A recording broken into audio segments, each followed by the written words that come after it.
Hello friends, thank you so much for being here today. I am going to be chatting about some new drugstore finds, things that I personally have stumbled upon, and I'm going to be working those into this video. It's not going to be a full face, I'm going to really focus on the new today.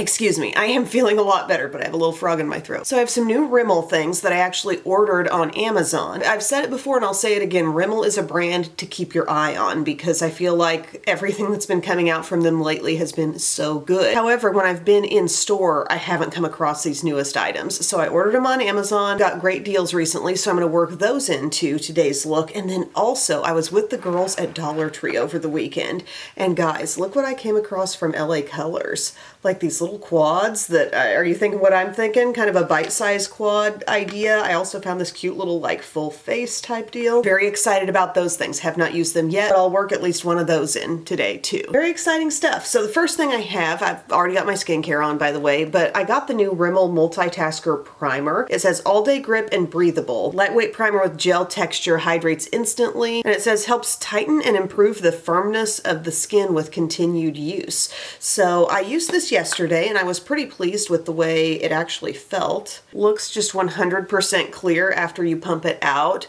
but it doesn't feel sticky really at all. As I work it into my skin, then I'm like, okay, I can tell it's going to have some kind of a tackiness to it a little bit, but it's definitely really easy to move across your skin.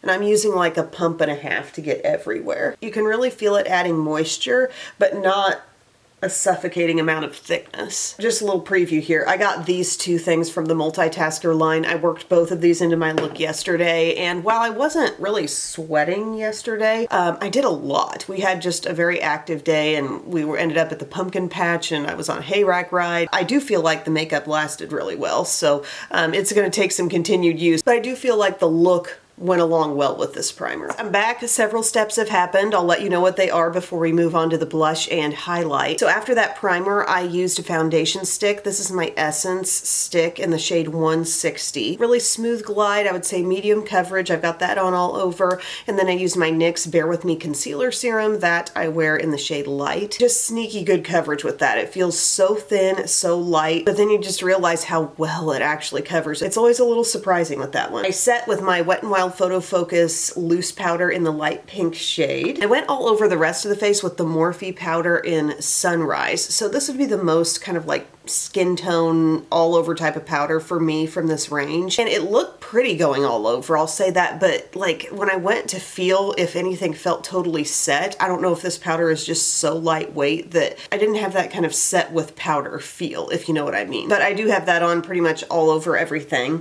And then for bronzer, I use this LA Colors matte bronzer. This is a Dollar Tree find from a while ago. The shade is Bronzed Beauty, and I love this. Good basic matte bronzer. Now here was a find at Dollar Tree. They had this Marie Claire line. It seemed like kind of a special edition line of stuff. Marie Claire, by the way, if you don't know, that's a magazine. They had like some mascara, some various different things, but I was really attracted to this little palette. They had it in one shade, blush, highlight, and 4 eyeshadows. I'm going to swatch these 4 eyeshadows. I do want to use the LA Colors ones today because it's just, you know, yet another product that we can discuss, but as I swatch these, I feel like they're gonna perform pretty well on the eyes when I do use them. The lightest one is at the very top. Can't see that very well. It really blends with my skin, but we have a brown, a plum, and kind of a berry magenta among the eyeshadows. I think those will end up working well when I do use them. But for now today, I'm just gonna use the blush and highlight. I'm a little concerned. I don't know if this is gonna be too light, but it's a matte blush.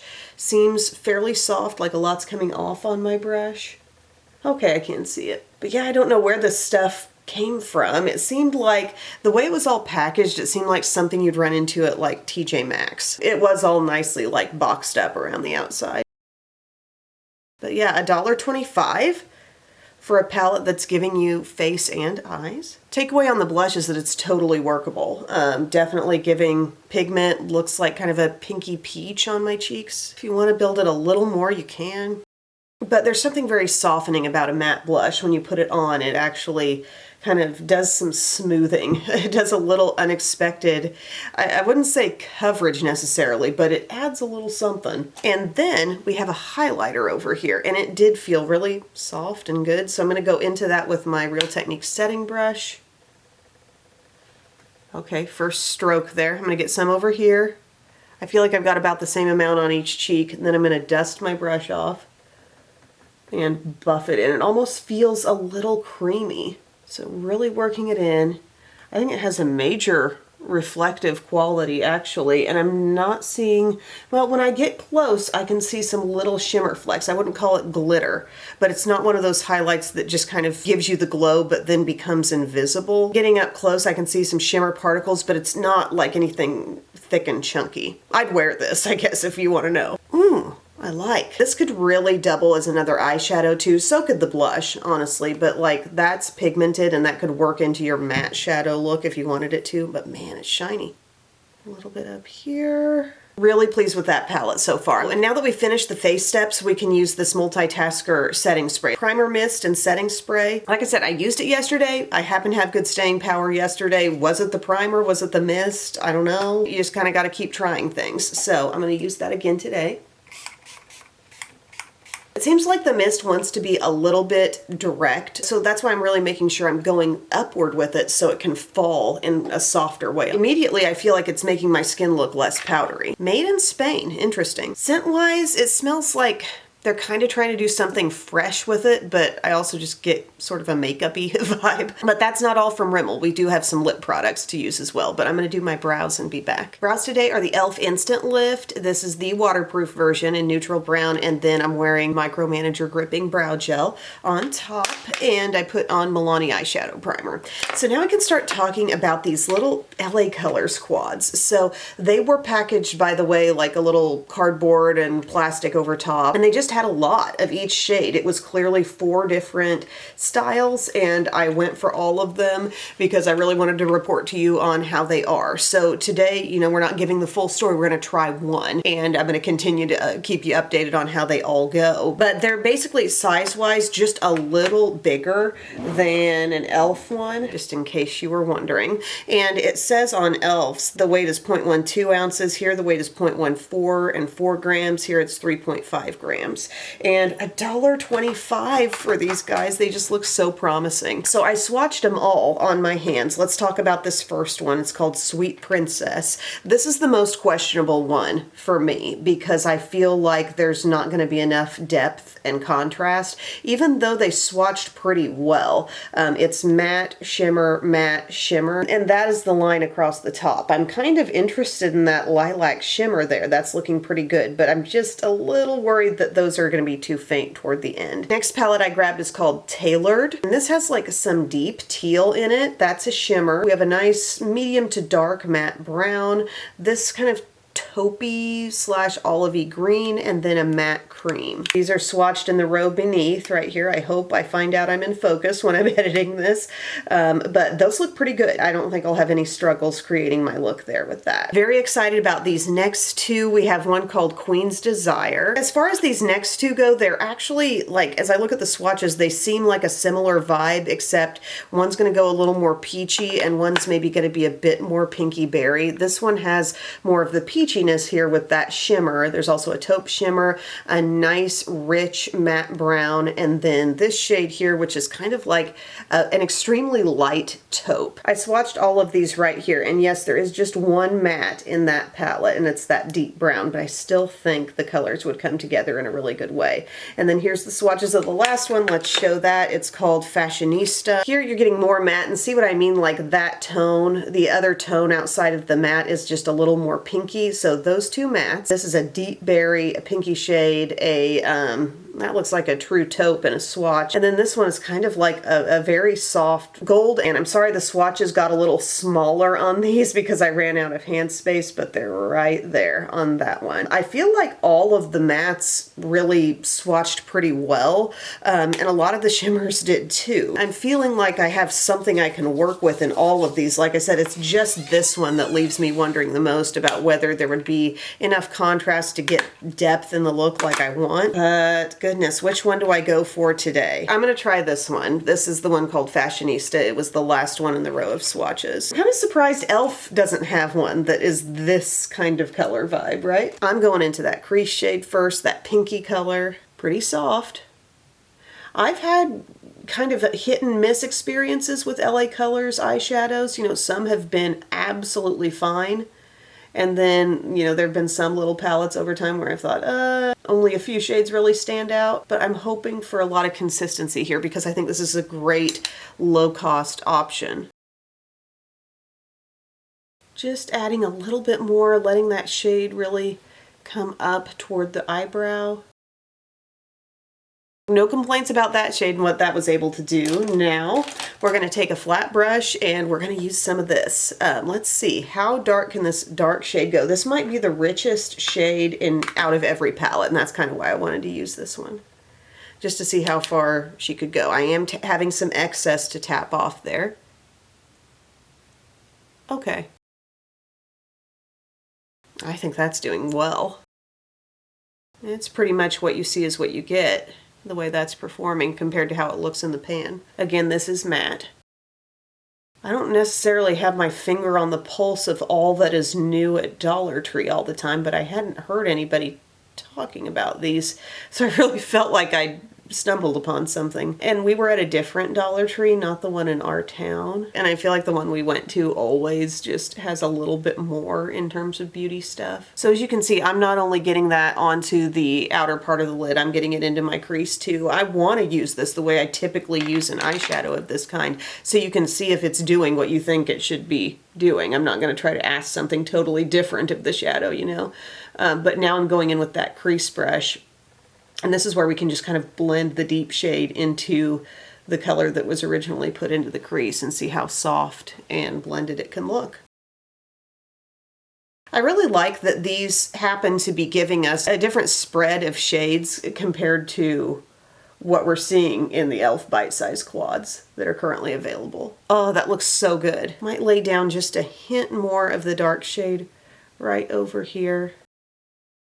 Super good. Now we've got this color here, which looks like a very grayish taupe and then like a goldeny taupe. There's so many takes on taupe, it seems. I'm going to try to use a little bit of the grayish one, like maybe lower lash line, because it looks very mid-tone, and then use some of that lightest one going inward on the lid. So I'm going to grab for my smaller flat brush, the Morphe M302, go into this.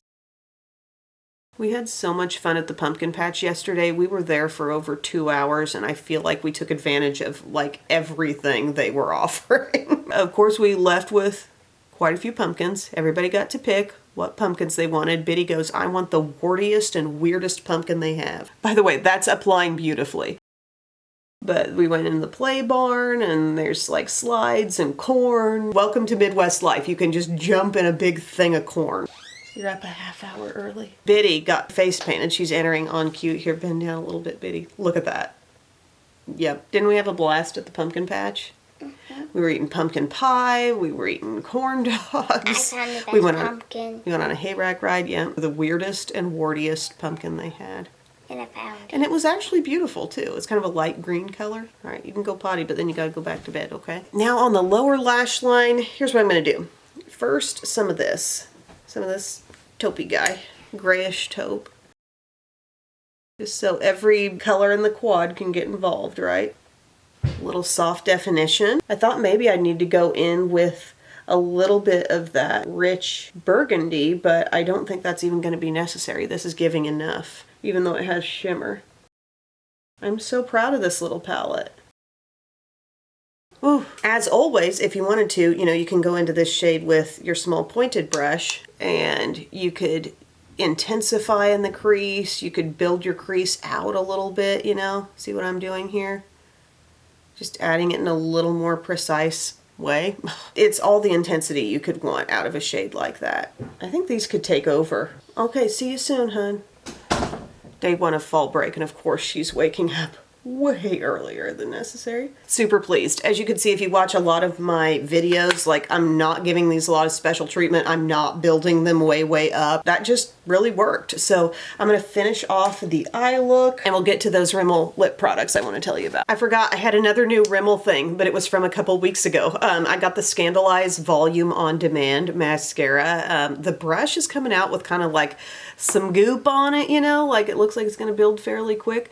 The other eye did well. I've used this a few times already and it does a pretty good job. It's just, you kind of got to watch yourself because the brush is a bit big. It's kind of big at the base there and I feel like I'm going to boop myself on the lid and mess up my eyeshadow. And by the way, on my lash line, I use some Starry Bordeaux from the L'Oreal Eyeshadow stick line. It's the perfect shade to pair with this because it's like a very similar tone to the eyeshadow. But yeah, I'm just going to build up here a little bit. I've got like about 2 coats over here and it's looking pretty decent. I'll still put e.l.f. on the lower lashes, but just wanted to let you know there is yet another Rimmel thing. And I don't think this is brand new at all to Rimmel.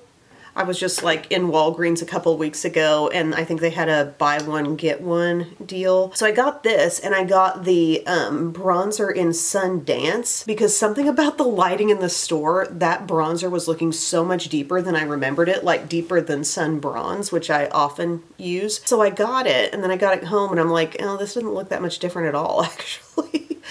I don't know what happened in there. But yep, always up for experimenting with Rimmel. But I wish like the local stores, you know, like Walmart and Walgreens would get on with some of the new things more so. And by the way, if you're like, where's the bronzer stick? That's a great one too, but I've been talking about that for weeks already on my channel. Bronzer stick is also part of that multitasker line, along with, of course, the multitasker like glowy primer stuff, which I love that. So that's why I'm very much like trying to pounce on the releases from Rimmel, particularly those that say multitasker. Okay, we got a little thickness going here on these lashes. Scandalize Volume on Demand. All right, guys, the eye is done. I just did a little e.l.f. lash extender there on the lower lashes, but this is the last new thing that I have. So remember when I did that video on the products that are like a lip gloss, lip treatment, lip balm, squeeze tube, hybrid type of thing? I feel like every brand's coming out with something that's essentially lip gloss, but treating your lips a little bit more. And so Rimmel has come out with something like that. It's called Oh My Gloss Butter Me Up Lip Butter Balm. It says squalane plus peptide. And I have the shades Latte Delight and Mellow Mocha. And the packaging is such that it's gonna just open like that. And it does have, this is solid. This is not like a flexible tip, but it's kind of a little turned back design there. Personally, I don't love applying straight off a squeeze tube. I prefer the doe foot. But as we know, brands are trying to differentiate these products and make them feel a little bit more like a treatment type thing. But I've swatched both of these on my hand, trying to be better about that. This is the Latte Delight, right? Yep. See how it's giving sheer color? And then that one right there is the Mellow Mocha. So both are sheer, but they feel a little thicker and a little more like closer to gloss than, remember that chunk of products of this kind that I was talking about in that video, and I had Hard Candy in there and I had e.l.f. in that sector where I said a lot of these feel very much the same. These have a little more thickness, so I'm going to put them each on. These are the kinds of shades that I would end up pairing with a lip liner, honestly. But I want you to see them on bare lips, just so you know. Latte Delight. Actually, this one looks kind of pretty on its own. Ooh, yeah, I can get away with that. It's kind of like coming off a little more brownish than I was expecting from the swatch. Feels good. It doesn't feel sticky like lip gloss. It's still definitely, like as it kind of heats up on your lips, it's got that moisture, but I don't know, maybe just a little more thickness than some of the others. Okay, we're gonna remove that. Try on the Mellow Mocha. Looking like Java Chip from e.l.f. as it goes on. That is so similar to Java Chip. I feel just a little more thickness out of it, but really pretty. I'm kind of surprised because I didn't even try this one alone yet. Like I wore this the other day and I put it over something just by default because I thought, okay, that's not going to really show, but actually they both look pretty just as is. Crazy guys, but I feel like I got another like Rimmel success story out of that one. But let me know in the comments section what you think of these finds. I feel like the Multitasker Primer and Setting Spray are definitely like to be continued types of products because I'm just not certain like when I do a look if it was because because of these that it lasted well, you know, but I do love the feel and formula of this primer. I like that it's not so sticky. I'm gonna need to pair these at some point with something that is a less reliably good foundation and see if those products can make an improvement on it. But I can immediately say that I think these are some very promising little quads here from LA Colors. The one I used today did so good. What a great little fall quad. Again, that's the one called Fashionista. I'm so pumped to play with the rest. Look for short videos too upcoming where I can work those in. The little Marie Claire palette, I think those are going to be great too. And really pleased with these too, in a situation where both were giving a bit more color than I expected. I'm gonna take my hair down. So thank you guys so much for watching, and I'll see you in my next video. I love you. Bye.